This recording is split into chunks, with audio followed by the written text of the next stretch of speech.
The season 2 begins with Makoto heading to the city of Rosgard. Right now, he's in Obit City and he's tired from walking. Shiki tells him that walking is better than getting caught by the goddess while teleporting. Makoto blames everything on the goddess. Shiki says they're almost in Rosgard and promises to find a good inn for them. He asks Makoto to grab some food while he sorts that out. Makoto is okay with any, but Shiki wants a nice one because Tomo and Mio will be upset if he picks a cheap one. Makoto wonders if leaving them in charge of the demiplane was a good idea. The story then switches to the demiplane. Tomo discovers that Mio is interested in cooking and wants to make something Makoto likes. Tomo gets why but wonders how a simple taste test went so wrong. Mio doesn't know, and Tomo is glad she had Makoto's food tested for poison. Mio is offended and asks if Tomo is calling her food poison. She made curry rice based on Makoto's memories, but Tomo asks if she's ever eaten curry rice before. Mio says no because it's from another world, and she didn't ask Makoto for the recipe to surprise him. Emma asks if the green thing in the curry is an ore, and Mio says yes, thinking it would taste great. Bayan realizes she put soft emerald in the curry. Kamo mentions there's even a piece of the pot's handle in it, and Mio sees the pot has melted. Mio tastes the curry herself and thinks it's not terrible, but Tomo tells her that in their world, people and Makoto don't eat mineral ores, weapons, or buildings. Mio is shocked to learn these aren't considered food. Tomo asks if Mio knows how to cook, and she says she at least knows how to use fire. Tomo asks her to make slightly burned toast, but Mio burns it completely. Tomo says Mio has a lot to learn about cooking. The scene shifts back to Makoto, who's eating some blue meat at a restaurant. The owner asks him not to make a disgusted face while eating because his face is already unpleasant. Makoto overhears a conversation about Moon over the ruined castle and thinks it's a song. He later learns it's the name of a dangerous group of bandits. The girl wonders why nobody is willing to take on a quest to fight these bandits, even though she's willing to pay for it. The receptionist explains that these bandits are very fierce, and there are more than 100 of them. The guild doesn't have enough strong fighters to deal with them right now, so the girl is told to come back next month when they'll have more help.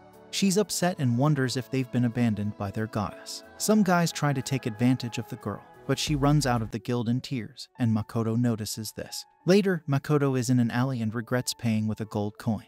He uses his abilities to sense that 3 people have followed him from the restaurant, and he also sees that people from the guild are bothering the girl he saw earlier. Makoto defeats the guys from the restaurant and protects the girl by throwing them at the adventurers who were troubling her. Makoto defeats the remaining adventurers who were causing trouble. The girl, Rana, wonders if he helped them because he's a demi-human like her friend Ido.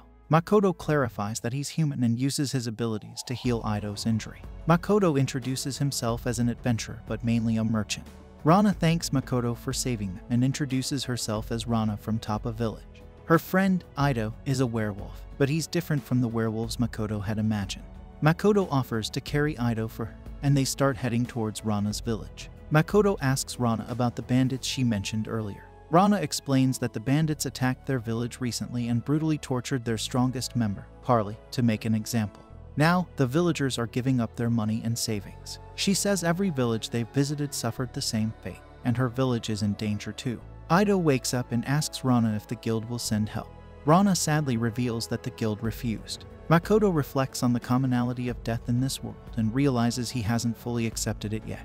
He decides to help them and asks Rana where her village is. Rana points to the mountains, and Makoto surprises them by jumping over to her village with Rana and Ido. The scene then shifts to Tapa Village, where Rana wants to thank Makoto properly. She asks him to wait while she informs the villagers about their arrival. Makoto wonders if Ido won't go after Rana, and Ido is surprised that Makoto can speak the werewolf language. Ido explains that it wouldn't be right for a demi-human to enter a human village. He mentions that his village is in the woods ahead, but Rana and some villagers are close by. Makoto uses his investigative skills to check the village and notices that the bandits have killed some people again. Makoto mentions that he knew Ido was awake when he was carrying him and wonders if Ido pretended to be unconscious because he felt responsible for putting Rana in danger. Ido agrees, and Makoto asks him to keep Rana safe if he wants to be with her. Makoto uses his investigative skills again and finds out that the bandits are currently in the mountains. He decides to go after them, ignoring Ido's warning. Ido asks Makoto why he's doing all this. Makoto explains that Moon over the ruined castle is the name of a song in his country, and he loves it. He doesn't like a group of bandits using that name, and he believes it's reason enough to stop them. He leaves to confront the bandits. The scene shifts to other residents of the demiplane trying Mio's cooking again, but the results are still not good. Mio used premium ingredients this time and is puzzled by the outcome. Tomo notices that the dishes don't look or taste right and explains that great ingredients don't guarantee great taste. She points out that different races have different preferences and the residents share what kind of food they like.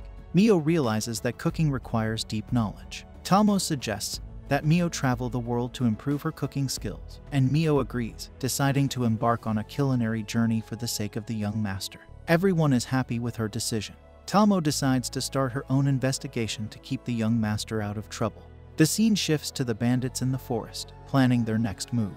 Makoto puts on his mask to hide his identity and uses a special power to silence all sounds around them. The bandit leader is surprised by the sudden silence, and Makoto starts shooting the bandits one by one. While he's shooting, Makoto reflects on his vow to stay out of human affairs, yet here he is, eliminating bandits to protect humans. He realizes that he acted on his emotions when he hesitated. After thinning the bandits' numbers, he realizes he hasn't killed them but only knocked them out. Makoto puts away his bow and uses fire magic to deal with the remaining bandits, causing an explosion that catches the villagers' attention.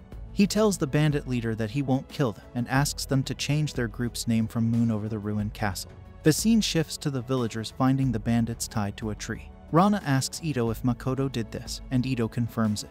She thanks the goddess for Makoto's help. Later, Makoto is with Shiki, who asks where he's been all day. Makoto says he was taking care of business, and asks if Shiki has found an inn. Shiki says he has, but it costs 3 gold coins a night. Shiki then mentions that the other heroes Makoto mentioned earlier have been well received in Linnea Kingdom and Gratonia Empire. He thinks it's unfair that Makoto is living a frugal life. Makoto explains that he saw other heroes when he was teleported to the battlefield and wonders if he'll ever meet them again. The story takes us back in time to the days before Makoto was summoned to another world. Makoto is just going about his usual day at school when a girl named Hibiki Otanashi approaches him. She points out that there's a mistake in the date on the document he received from the student council, and swaps it with the correct one. Makoto thanks her and leaves. Hibiki knows that Makoto, despite being called a hero, is just an average guy among a group of handsome student council members. Hibiki envies Makoto a bit because, for her, life has always been easy. She can achieve whatever she wants with little effort, and everything seems to go smoothly. But she finds her life boring. Then, unexpectedly, Hibiki gets summoned to another world. She's confused about where she is, and a goddess explains that she's in a different world.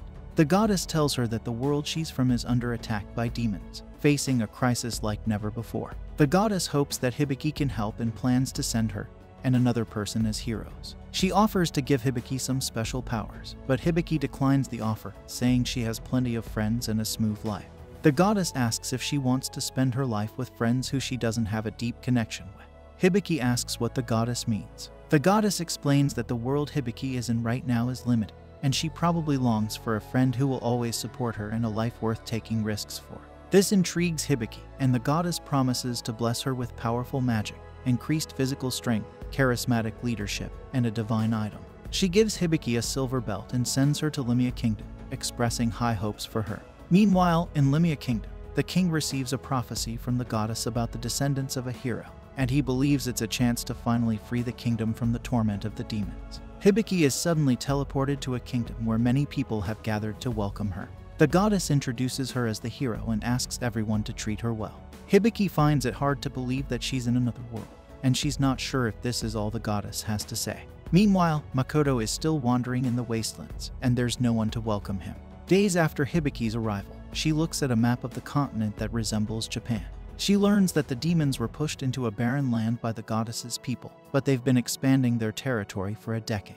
This expansion led to the downfall of the kingdom of Elshin, and now the Limea Kingdom has allied with the Gratonia Empire to form a last line of defense. Hibiki remembers that the officials didn't like it when she mentioned there's another hero in the Gratonia Empire. She understands that neighboring countries might not be friendly, and she prepares for the worst after the war with the demons ends. She also recalls that the belt the goddess gave her has a wolf spirit inside, which surprises her. Tomorrow, she has to choose her party members from a group of mercenaries.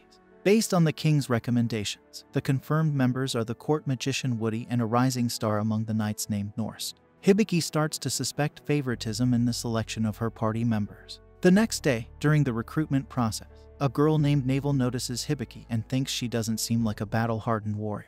Navel tries to leave, but the court magician Woody stops her, questioning her decision. Navel expresses her disinterest in being a bodyguard for an elite student and just wants to kill demons. She attempts to leave again, but Hibiki stops her. Hibiki recognizes Navel as one of the strongest fighters present and asks her to join her party. She wants Navel to train her in swordplay and be her battle partner, promising they'll kill many demons together on the front lines. Navel hesitates, but Hibiki whispers to her that she knows Navel desires to slay demons, and by joining her, she'll have plenty of opportunities on the front lines. Hibiki assures Navel won't get bored and mentions it's better than rejecting her offer and potentially not being allowed to stay in the country. Navel accepts Hibiki's offer. A knight named Norse finds Hibiki beautiful and wants to find a way to stay close to her. Meanwhile, Makoto is shown fighting a dragon that becomes enamored with him. The scene shifts to the Linnea Kingdom's border, where Hibiki and her party are supposed to pick up a priestess from the Laurel Commonwealth. They notice the priestess's carriage in trouble, surrounded by kobolds, creatures that grow stronger by consuming mana. Ruddy, a member of Hibiki's party, is impressed by the priestess's ability to fend off the kobolds with her shield. Navel notices 4 kobolds and suggests they each take one out quickly to prevent them from summoning reinforcements with a scream.